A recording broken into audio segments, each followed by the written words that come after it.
The crowd was a living sea of lights, swaying and pulsing in time with Coldplay's opening chords.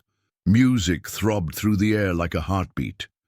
In the center of it all, under the golden glow of MetLife's massive stadium lights, stood Elena Hart.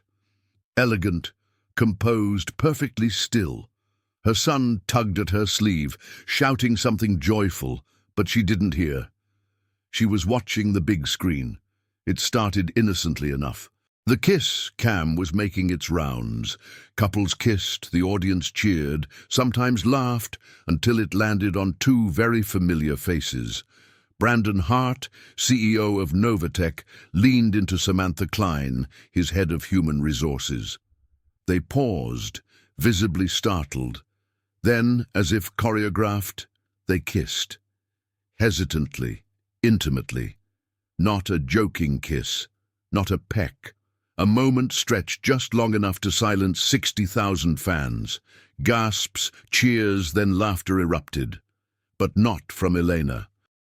The camera didn't cut away immediately. Her husband's hand lingered at the back of Samantha's neck. The screen finally shifted, but the image had already gone viral. On every phone, every stream, every angle imaginable. Elena didn't cry. Not then. She simply sat down in her seat like her legs had forgotten how to stand. People nearby recognized her. Whispers. Someone lifted a phone. Back at their car, her daughter asked, "Are you okay, Mom?" She didn't answer. That night, Elena watched the video alone, over and over, rewind, pause, play.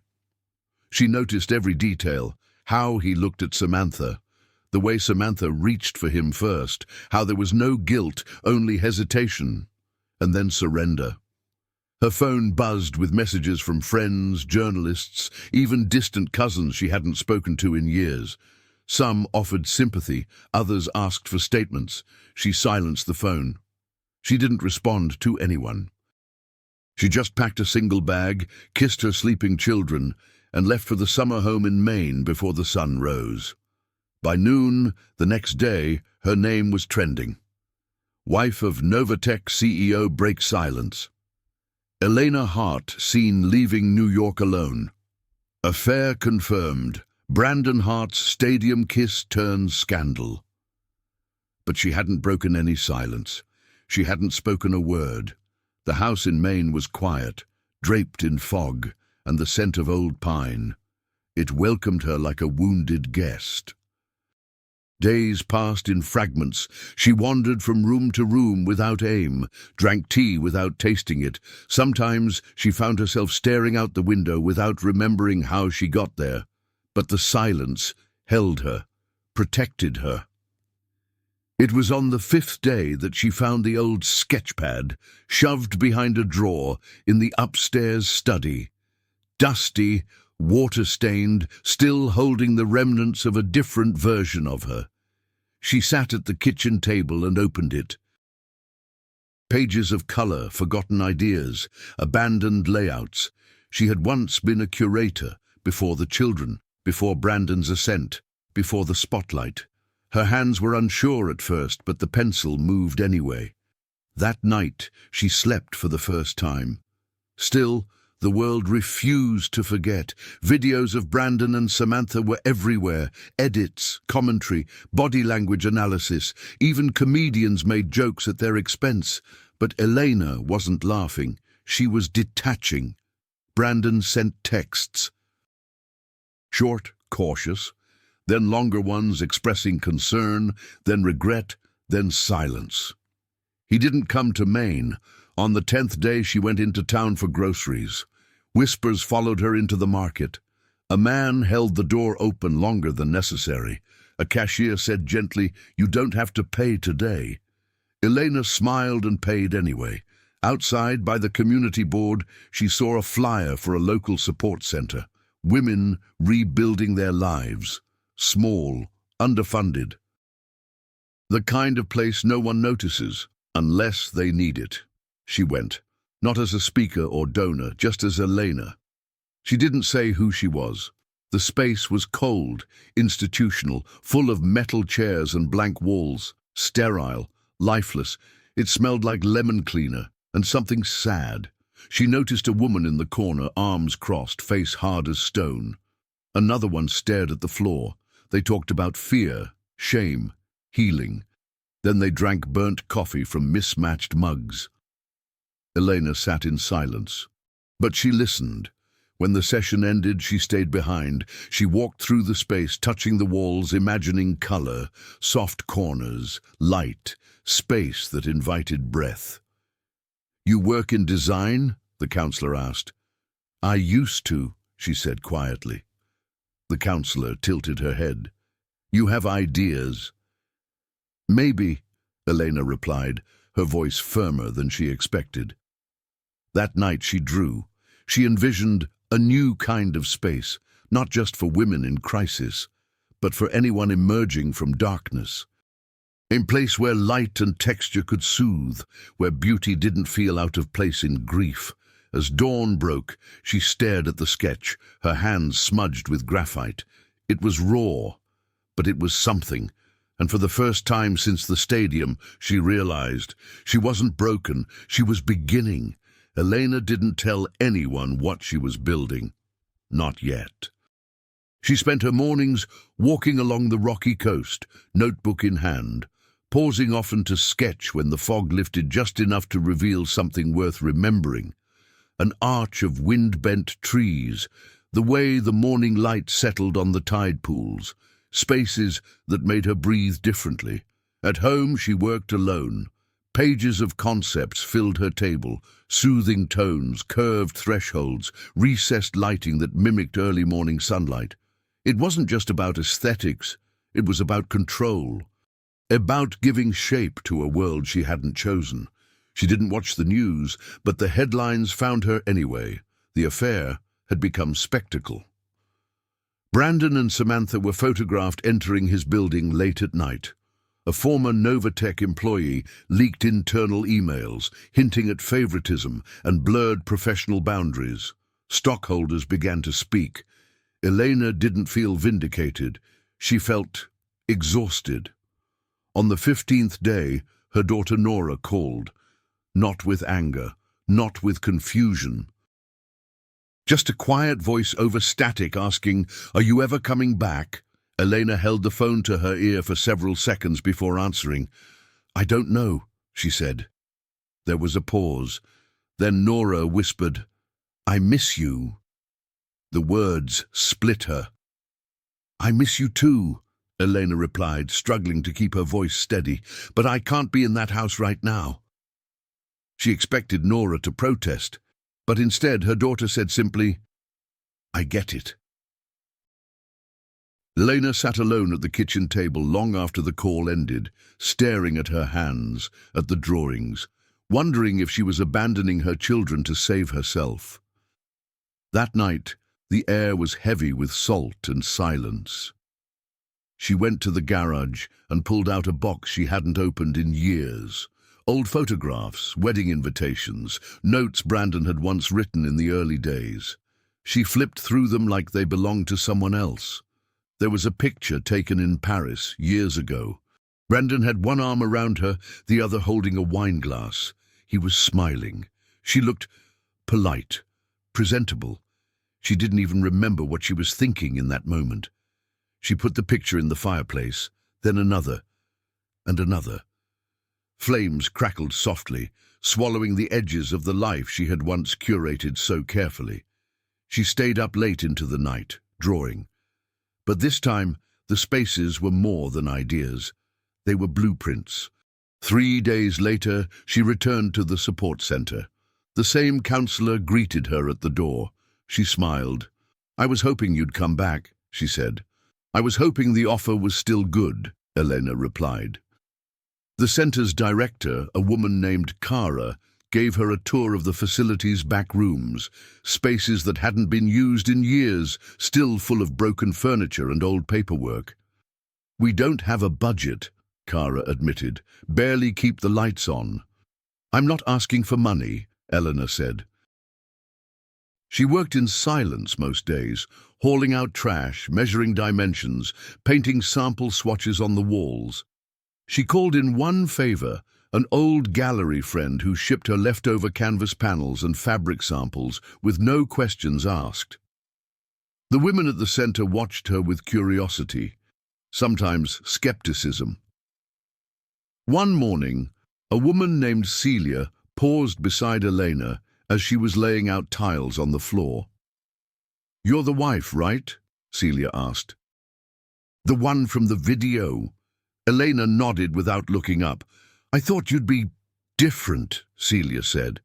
Then softer, "We're all here because someone broke us." Elena looked at her and said quietly, "I'm here because I don't want to stay broken." Celia nodded once, then walked away. It was the first honest exchange she'd had in weeks. Word began to spread. Elena's project was more than a redesign. It was a transformation. The lobby, once sterile, now invited warmth. A reading nook by the window, wall textures that absorbed sound, easing anxiety. Simple things, but intentional.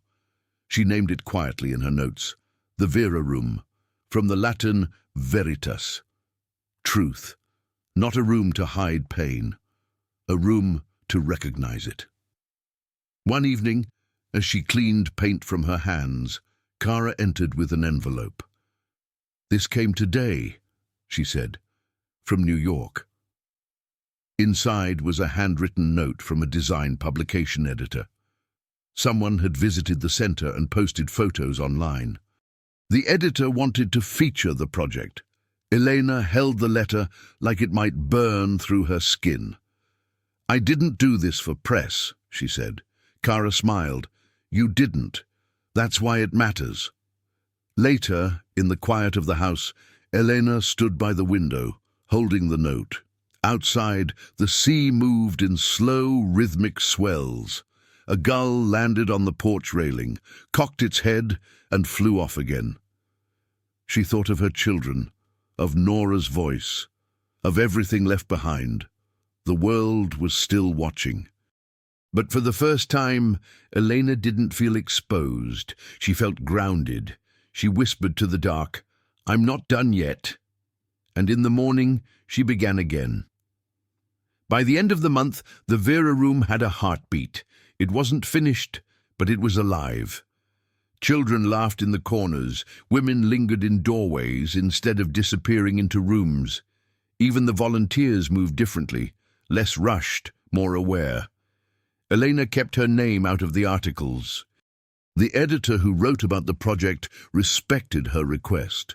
Still, interest grew. She began receiving emails, some from other shelters, some from clinics, some just from strangers, survivors, designers, women who wrote things like, "I didn't know healing could have a shape."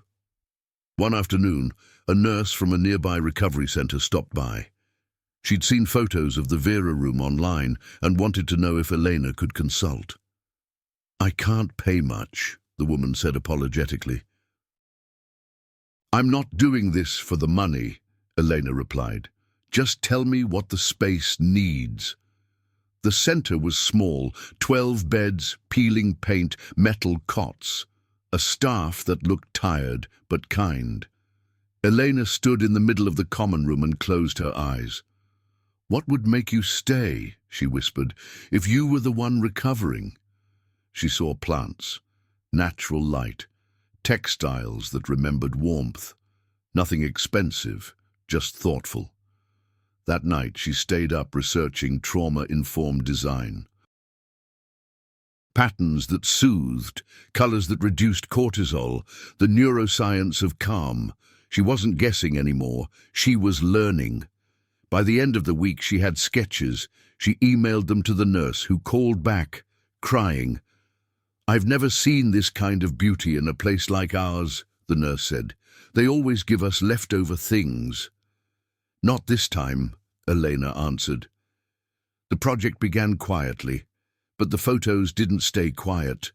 A doctor posted before and after shots on his personal account. Then a psychologist wrote a blog post titled, "The Room That Helped My Patients Exhale." Then a video circulated, 30 seconds of a young woman walking into the redesigned space, stopping and saying only, "Oh, this feels different." That video passed 1 million views in 4 days. Elena's inbox became a storm. TEDx sent an invitation. A startup offered to fund her work.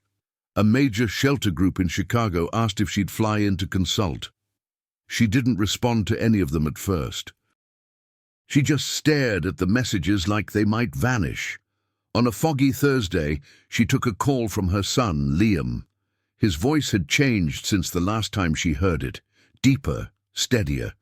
"Are you really doing all this on your own?" he asked. "Not on my own," she said. "But yes, it started here." He was quiet for a moment, then said, "I showed the video to my architecture teacher." Elena smiled into the receiver. "What did they say?" "She wants to meet you." After the call, Elena sat by the window with her tea, staring out at the sea. Her hands were still speckled with paint, her hair tied back. She looked nothing like the woman who used to attend charity galas and holiday fundraisers in Manhattan. And yet, she felt more recognizable to herself now than ever before. 2 days later, she returned to the support center for a feedback session. She didn't speak at first, just listened. One woman said she felt less afraid to sleep. Another said she started writing poetry again. A third simply whispered, "Thank you," then looked away. After the meeting, Celia approached her by the door. "You turned this place into something I don't hate," Celia said. Then added, "That's harder than it sounds." Elena nodded. "You helped, just by being honest." Celia hesitated, then asked, "Why are you really doing this?" Elena didn't answer right away. Then she said, "Because I didn't recognize the world I was living in anymore. So I started building one I could live in." Celia studied her, then said, "It's working." The following week, Elena accepted the TEDx invitation. She wrote and rewrote her talk in the quiet hours before dawn. She didn't want to speak about betrayal, about Brandon, about shame. She wanted to speak about space, about how it could hold people, about how the places we build tell the truth about what we value. Still, she knew the world would expect the backstory, the scandal, the fall. She had to decide whether to feed that hunger or defy it. When the day came, she stood backstage in a simple navy dress, no jewelry, hair pulled back. The host introduced her cautiously, using only her first name. The crowd didn't know what to expect. She walked out and stood still. The lights were too bright. Her hands trembled slightly. Then she spoke. "I used to believe healing was something you did alone, in silence, in hidden places. But I was wrong. Healing needs space, light, color, texture, room to unfold." As she continued, she saw heads begin to nod, saw people stop checking their phones. She closed her talk with a line she hadn't written down, one that surfaced in the moment, unfiltered. "Pain isolates, but beauty lets us come back to ourselves." The silence after she finished was deep, then applause, then a standing ovation. Backstage, someone handed her water and said, "You didn't mention him. That was brave." Elena answered simply, "This was never about him." Outside, the evening air was sharp with wind, but inside her chest, something warm had settled, and for the first time since everything unraveled, she realized she wasn't just healing, she was building something that could outlive her. The TEDx video reached 2 million views in its first week. Elena didn't watch it. She didn't have to. The words had come from a place deeper than memory, where pain and clarity live side by side. She had said what needed to be said, and now the world was listening in a different tone. No longer just the wife or the betrayed. Now she was something else. an anchor, an architect of empathy. Her inbox flooded again. Only this time, the messages were different. Nurses, social workers, prison counselors, women who had walked through fire and were now building something from the ashes. They wrote things like, "I thought I was the only one. Your words reminded me of what's possible. Can you help us redesign our trauma wing?" Elena printed everyone and pinned them on a board in her studio. A growing constellation of voices. She called the project Vera House. A name that had begun as one room in one shelter now took shape as a mission, one that could travel far beyond Maine. She created a tiny team, a trauma therapist, a young architect just out of school, and an old friend from her gallery days who knew how to move things behind the scenes. They worked quietly, carefully. The goal wasn't expansion, it was precision. Projects that changed people, not just layouts. Meanwhile, the air around Brandon Hart was thickening. Novatech's board launched an internal review. Employees began sharing stories, whispers that Samantha had used her proximity to power for more than affection, allegations of favoritism, suspended promotions, a culture of fear disguised as ambition. Photos of Brandon and Samantha disappeared from the news feeds. Then came the headlines. Novatech under fire, CEO faces ethics probe. Anonymous sources point to years of misconduct. Samantha Klein resigns amid controversy. Elena read none of it. But word trickled in.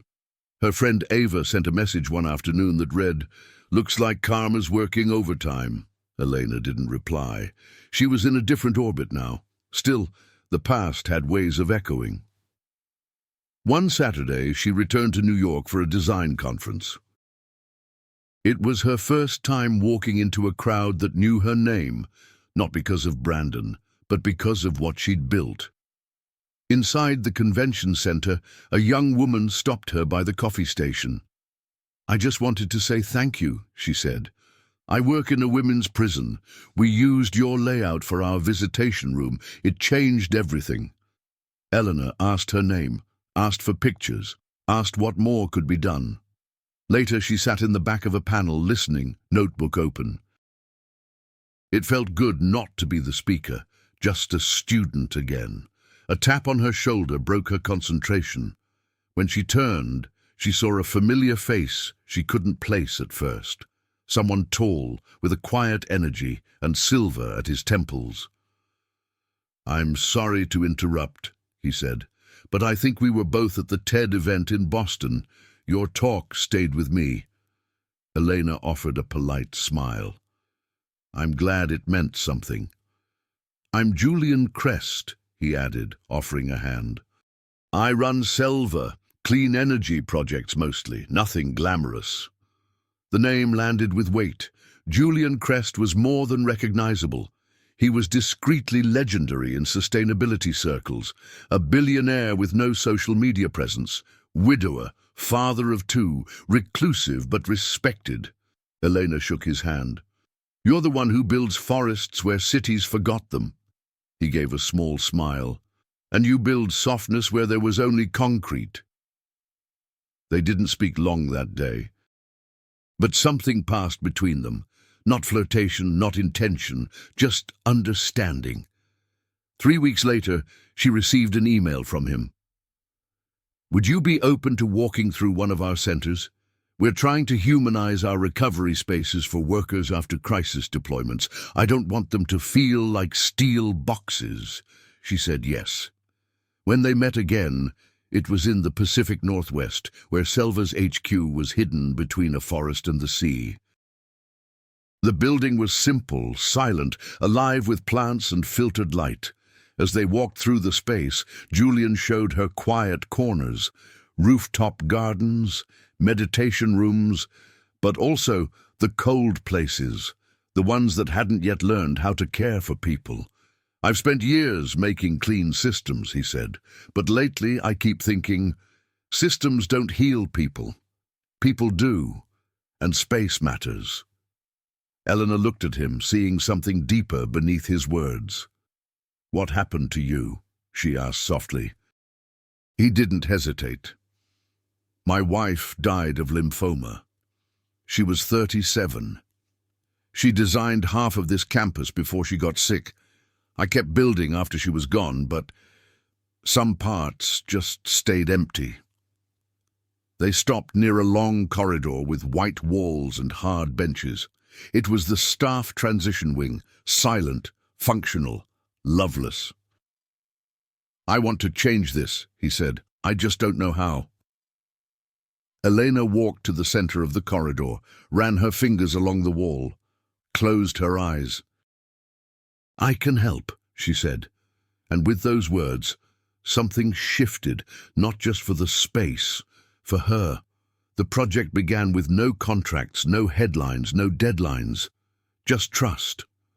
Elena returned to Selva's campus 2 weeks later, this time with her sketchbook, swatches of fabric, and a roll of tracing paper tucked beneath her arm. Julian met her at the gate himself. No assistance, no security, just him and a thermos of coffee. I wasn't sure how you take it, he said, offering her a cup. Hot and quiet, Elena replied, accepting it. They walked the empty corridors together, her shoes clicking softly against the tile, his steps measured. He pointed out the spaces that bothered him most, not because they were ugly, but because they felt indifferent. There's no malice here, he explained. Just absence. Eleanor nodded, understanding that perfectly. They spent hours moving through the building like archaeologists, unearthing neglect. She took measurements, snapped photos, asked questions no one had thought to ask before. Where do they go when they cry? She asked one nurse. He looked startled, then said, The stairwell. Julian overheard and said flatly, That's unacceptable. Later that day, they sat outside under the canopy of cedar trees that framed the building like sentinels. The light filtered through the branches in soft patterns. Julian turned to her and said, I know you didn't come here to be a public figure. But you are one now, that talk. People bring it up in meetings I attend across the world. Elena didn't answer immediately. Then she said, I don't mind being seen, I just mind being reduced. He nodded slowly. That's why I asked for you. They began working together in quiet rhythm. Elena traveled between Maine and the Northwest every few weeks, staying in a guest cottage on the edge of the property. Days were filled with sketches and site visits. Evenings, often with long conversations on the porch. She learned Julian had built his empire after leaving the oil industry, that he'd taken his severance and turned it into Selva, brick by brick, that his wife, Rachel, had been a landscape architect who believed that grief should be honored in the way trees are planted, with patience and space. She made everything soft, Julian said one night, eyes on the distant trees, even dying. Elena didn't speak. But she sat with him until the silence didn't ache. It wasn't love, not at first. It was recognition. It was how he never interrupted her mid-thought, how he remembered the names of the women she'd worked with in Maine, how he once said, if you ever want to design something permanent here, something yours, the door's open. She didn't say yes, but she didn't say no. And then, one evening, it changed. They were reviewing a lighting plan late in the design studio. Rain tapped softly on the windows. She held a sample panel against the wall, debating aloud whether it reflected warmth or washed things out. Julian stood nearby, arms crossed, watching her work. Then he said, "You look like you've done this forever." She replied, "I had to lose everything to remember what I loved." He stepped closer, not close enough to touch her, but closer than before. "I'm sorry for what you lost," he said quietly. Eleanor turned to him, lowering the panel. "And I'm sorry for what you did," she said. He blinked. "What I did?" She held his gaze. "You survived. That's not nothing." Julian exhaled slowly. then, almost hesitantly, said, "I didn't think I'd feel anything real again. But then you walked into that corridor and told me you could help." She felt the breath leave her chest. They didn't kiss that night. But the door had opened. Back in Maine, she continued expanding Vera House. More shelters signed on, a recovery clinic in Austin, a youth center in Detroit, a halfway house for trafficked women in Baltimore. But through it all, she thought of Julian, of the way he moved through his grief without hiding it, of how his kindness didn't demand anything in return. One morning she found a small package waiting on her doorstep. Inside was a hand-carved cedar box. No note, just a slip of paper folded in two. She opened it slowly and read, "If grief can shape space, maybe space can reshape grief." Julian's handwriting. She sat on the porch for a long time, holding the box. Later that evening she called him. "I'd like to design something permanent," she said. "With you." He didn't ask what had changed. He simply replied, "Come back when you're ready." And for the first time in a long while, the idea of coming back felt like moving forward. Back in New York, Brandon Hart was learning what silence felt like. The board at Novatech had gone quiet. Not because nothing was happening, because everything was. Internal investigations accelerated. Former employees stepped forward. Whispers turned into formal allegations. Favoritism, intimidation, misuse of executive power. Samantha Klein resigned in a statement so sterile it could have been drafted by AI. Brandon didn't comment, not to the press, not to the board, not even to his children. And then the call came. He was removed from his position, effective immediately, no fanfare, no farewell. The man, once hailed as the face of visionary tech, was now just another cautionary tale in corporate decay. Elena found out the same way everyone else did. A notification on her phone. She let it sit on the screen, unread. She didn't feel vindicated. She felt finished. That night, she called Liam and Nora. They were back home in New York, staying with their aunt while the school year unfolded. "Are you okay?" she asked. Liam answered first. "He's barely around, mostly closed in the office." Nora added quietly, "It's weird, like he shrank." Elena closed her eyes. "I'm sorry you have to see that." "He did it to himself," Liam said bluntly. She wanted to correct him, to teach compassion, but something in her stopped. Maybe the boy was old enough now to see clearly. A week later, Brandon showed up at the summer house. He didn't call ahead. She was on the porch, sketching, when his car appeared at the edge of the gravel path.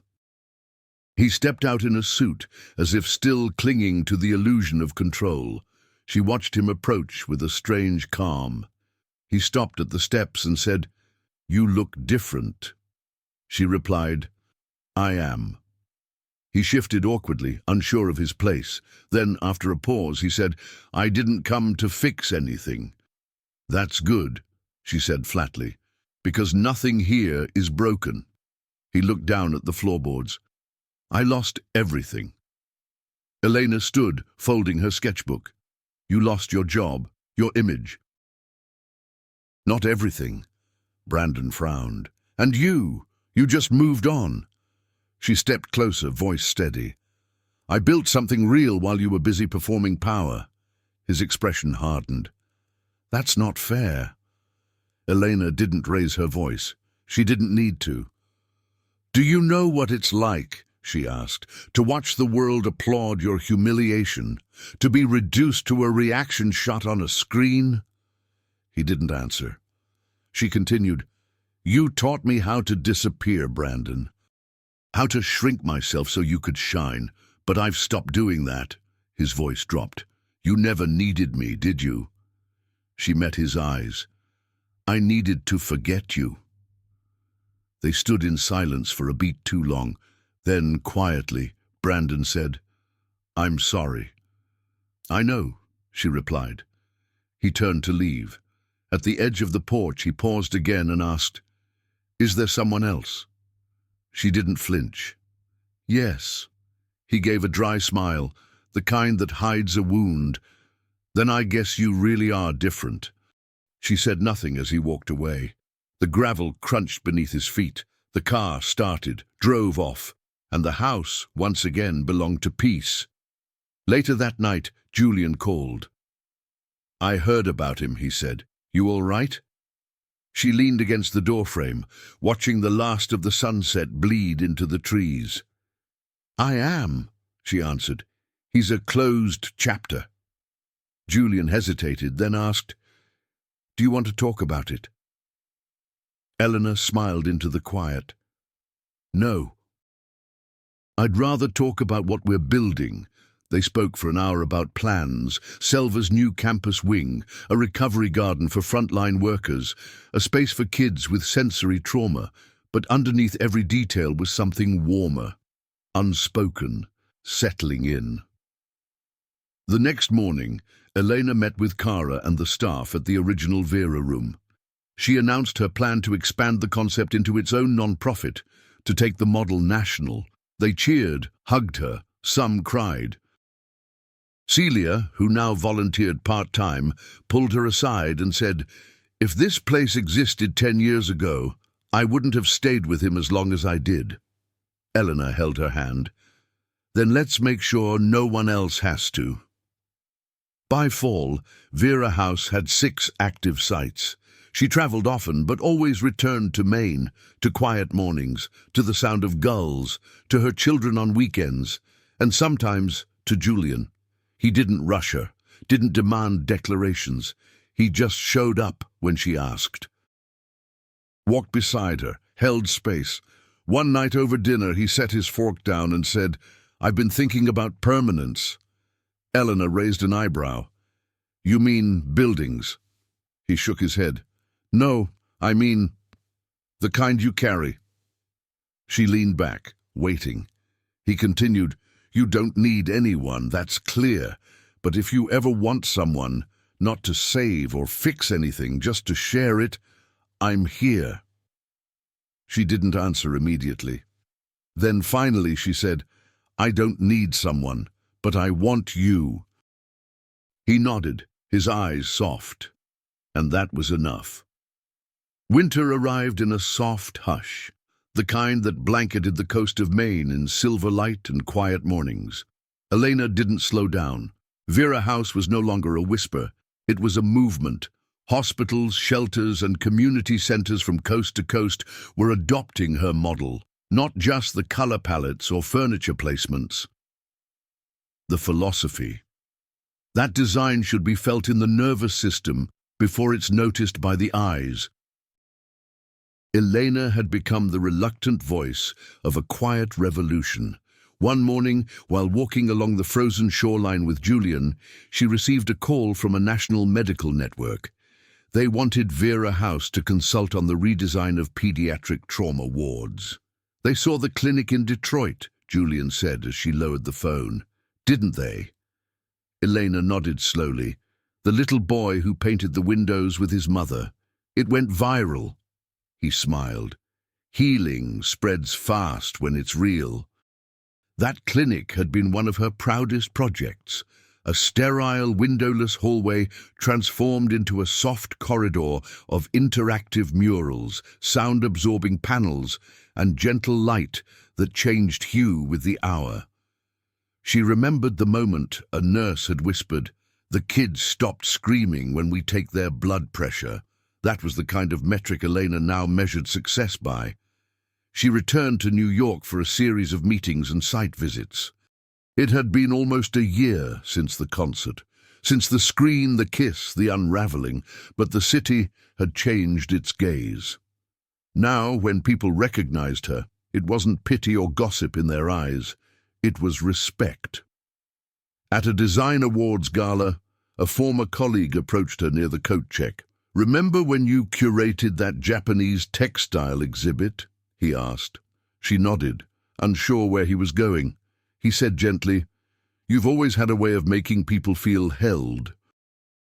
I just never realized it was your superpower." She smiled, thanked him, and stepped outside into the cold night air, letting the moment settle. That same week, Julian invited her to return to Selva for the opening of the new campus wing. She arrived to find the space transformed. Natural curves, softened light, textured walls that seemed to breathe with the people inside them. As she stepped into the central chamber, staff and workers began to applaud, not because she asked for it, not because she was a guest, but because they knew who had shaped the space where they now stood with ease in their own skin. Julian guided her through the halls, letting her absorb the impact. "You did this," he said simply. Elena looked at him and replied, "We did." They walked quietly until they reached the memorial garden, Rachel's garden. Now fully realized with native flora, wind chimes made from recycled glass, and a bench that overlooked the forest canopy. Julian paused there and said, "She'd have liked you." Elena touched the back of the bench. "I would have liked her too." A week later, Elena flew to Los Angeles for a speaking engagement. The audience was a mix of architects, health professionals, and activists. She opened with a question. "What do your spaces say about what you believe?" Then she told them stories. Not of statistics, but of human moments, of a girl in a shelter who started brushing her hair again, of a doctor who cried when his office was redesigned to feel less like a battlefield. At the end of her talk, a man raised his hand and asked, "Do you think design can save people?"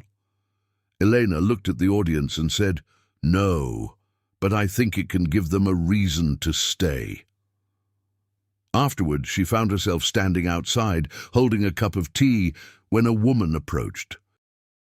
Mid-30s, nervous, eyes full of something held back for too long. "I was at that concert," the woman said, "last year, the one where, you know." Elena nodded once, gently. "I remember seeing you on the screen right after. You looked so calm." Elena held her gaze. "I wasn't." The woman laughed through her tears. "I was going through something similar. Watching you rebuild. It gave me permission." Elena touched her arm. "You didn't need permission, but I'm glad you found it." But she returned to Maine that weekend. Her children were waiting, older, a little taller, curious about everything she was now building. Nora asked, "Do people still talk about Dad?" Eleanor replied, "Sometimes." Liam added, "But they talk about you more." She smiled. "I don't need them to talk. I just need the rooms to work." On Sunday morning, they drove out to see a newly opened Vera House Center. This one designed for survivors of domestic abuse and their children. Elena watched as her children moved through the space, touching walls, reading quotes engraved in the wood. Julian arrived later that afternoon, greeting her with a quiet kiss on the cheek. Not rushed, not hidden. Celia had come down from the original center to help train the new team. She stood beside Elena near the doorway and said, "This place feels like someone thought about us before we got here." Elena replied, "Because we did."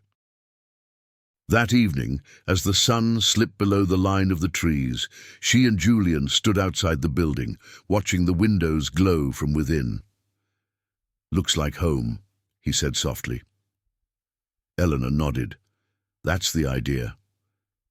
The gallery opening in New York was quiet at first. No red carpet, no branded backdrops, just a handwritten sign at the entrance that read, "The Shape of Healing.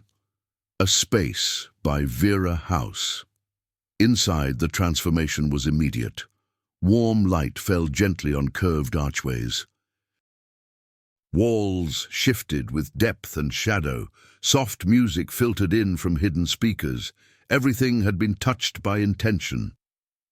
Elena stood near the entrance, calm and steady in a dark slate dress, her hair pinned back simply. She didn't need to introduce herself. People already knew, but they approached her one by one anyway. A woman from Chicago whispered, "The shelter you helped us build saved my sister's life." A teenage boy from Baltimore simply said, "Thank you, for my mom." She nodded to each one, listening more than speaking. In the far corner of the room, a small alcove displayed photos from every Vera House location, before and after images, staff portraits, drawings by children, and at the center, a video loop played. The story of a room becoming a refuge. No narration, just silence, breath, color, and motion. Julian arrived an hour in. No suit, no entourage. Just a charcoal sweater, his familiar quiet presence, and a proud smile he made no effort to hide. When he reached her, he leaned in and said, "This place feels like you." Elena smiled softly. "It feels like us." Her children stood nearby, tall now, carrying themselves with the calm of people who had seen pain but not been shaped by it. Nora slipped her arm into Elena's and said, "He looks at you the way most people look at fireworks." Elena whispered, "It's quieter than that." Later in the evening, the final room was unveiled. It was small, intimate, light-drenched. Visitors stepped inside to find floor cushions, blank sketchbooks, and walls lined with phrases etched in glass.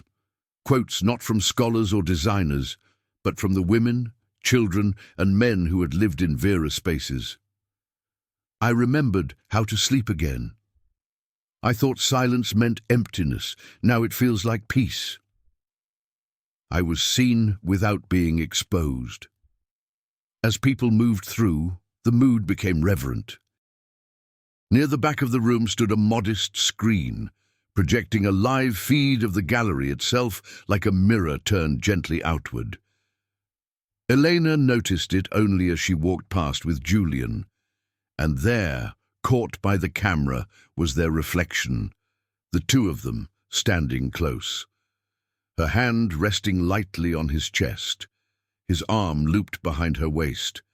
The kind of pose that wasn't performed, it simply happened when two people leaned toward each other without fear.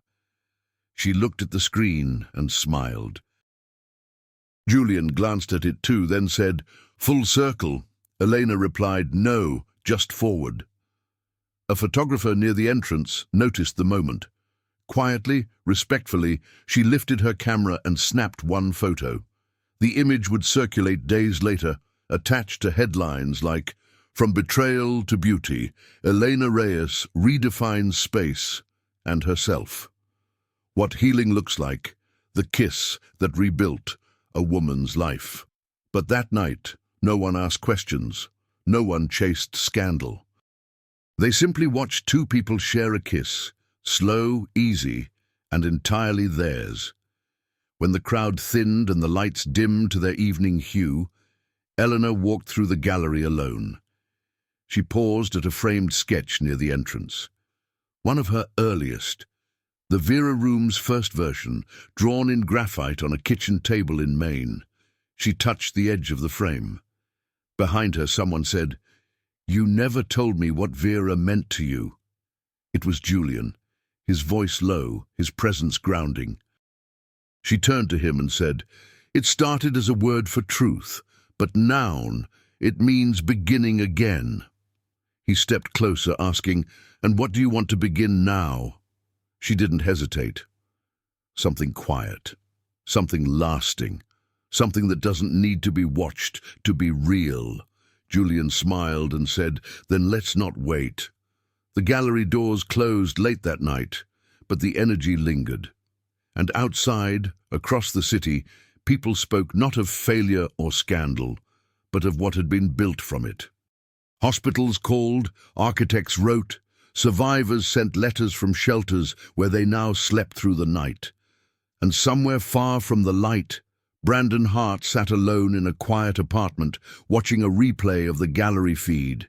He didn't cry, he didn't speak, he just watched her, watched how the world had finally caught up to the truth he once ignored, that she had always been the one building something sacred. In the final scene, Elena returned to the coast of Maine, not to hide, not to escape, but to rest. She stood on the porch of her home, sketchbook in hand, the sea calm before her, the horizon wide and forgiving. She closed her eyes, let the wind lift her hair, and breathed. No cameras, no screens, no spectacle.